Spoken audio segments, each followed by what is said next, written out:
मतदार राजांनो नमस्कार. बघताय ना आजूबाजूला राजकारणाचा कसा चिखल झालाय.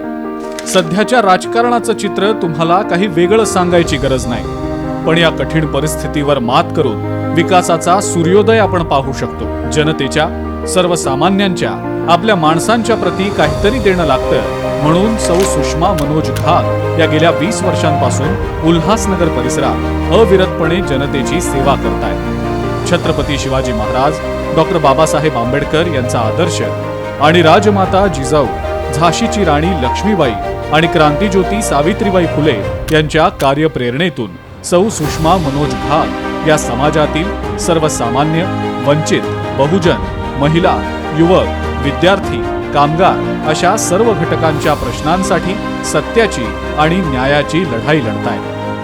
80% समाजकारण आणि 20% राजकारण हे सूत्र ठरवून सौ सुषमा मनोज घाग या जनतेच्या सेवेसाठी रक्ताचं पाणी करतायत. महिलांच्या न्याय हक्कांसाठी त्यांनी उभारलेला लढा हा उल्हासनगर परिसरात चर्चेचा विषय ठरलाय. सरकारी योजना समाजातल्या शेवटच्या घटकापर्यंत पोहोचवून त्या अंमलात आणेपर्यंत त्याचा पाठपुरावा करण्याचं चोख काम सुषमा घाग एक कर्तव्य म्हणून पार पाडतात.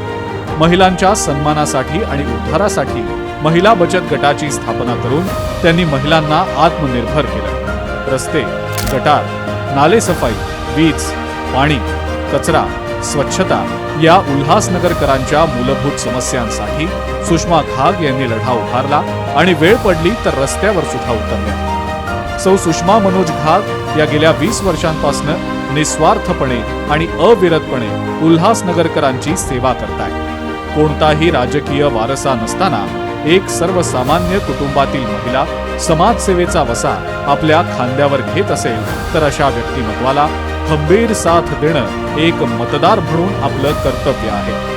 गेली 15 वर्ष एका पक्षासोबत एकनिष्ठ राहून शाखा प्रमुख या नात्यानं समाजाची सेवा केली, परंतु ऐन निवडणुकीच्या तोंडावर पक्षांतर्गत राजकारणाचा फटका बसला आणि सुषमा घाग यांना डावलण्यात आलं.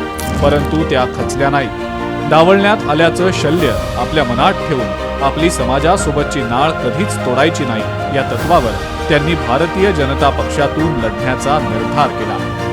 उल्हासनगर महापालिका सार्वत्रिक निवडणुकीत उल्हासनगर प्रभाग क्रमांक 13D या कार्यक्षेत्रात त्या भारतीय जनता पक्षाच्या अधिकृत उमेदवार आहेत. नाळ मातीशी आणि निष्ठा जनतेशी हे ब्रीद घेऊन आपली लाडकी बहीण या निवडणुकीत जनसेवेसाठी सज्ज झालीय. तिला साथ देऊया, बदल घडवूया आणि विकासाचे साक्षीदार होऊया.